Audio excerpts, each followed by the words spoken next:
How do you wait on God in his timing when it's hard to wait? Good question, Kimberly. Waiting on God is never easy, but it's worth it. It's not easy because we live in such a fast-paced world.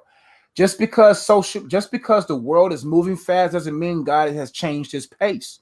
He said, as the earth remains, there'll be seed time and harvest. There'll be day and night. There'll be summer and winter.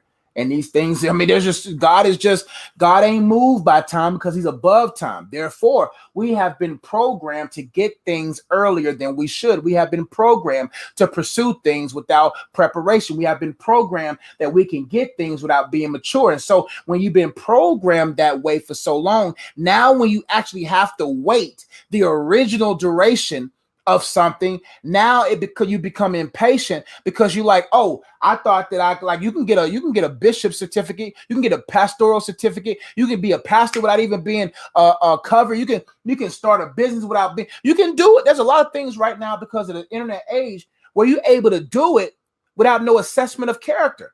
But God is the assessor of character. He is still the assessor of maturity. And God is like, I would love for you to be married, but I made marriage and you have to be made for marriage. And until you allow me to make you for marriage, I'm not going to allow you to be married, or I'm not going to allow it. Now you can do whatever you want, but then you will suffer the consequences of that. So the best way to understand or to build strength while waiting is to occupy that waiting season.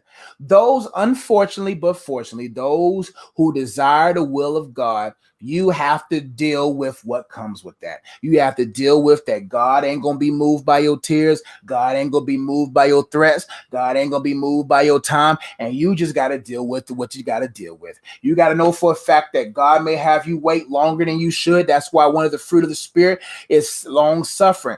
God wants people who's able to suffer long for the salvation and the solutions for others. You got to understand that some things your friends may get before you. There's some things that people may get before you, and it may make you be in your feelings, but you have to understand that God's purpose is better than your plans. For many are the plans in a man's heart, but it's the purpose of the Lord that prevails. I rather make my plans according to the purpose of God and through my relationship with him and through my listening to the Spirit than to make many plans and then suffer the consequences of doing things outside of God's timing.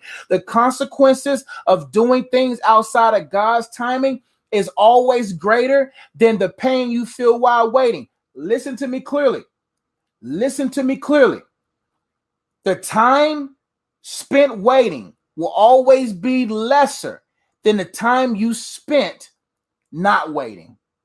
What I mean by that, it's better to wait the original time than having to pray for God to redeem the time because you settled or you desire to do what you want.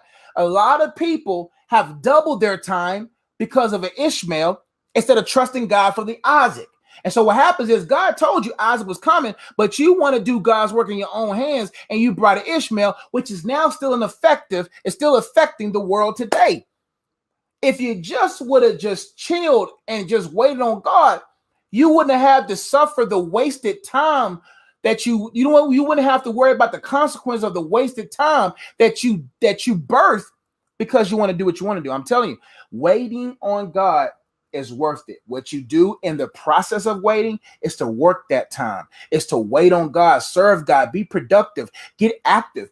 Yes, you're going to have days where you're going to be like, man, I'm tired of waiting on God. But you'll be able to say, oh, but God, I understand.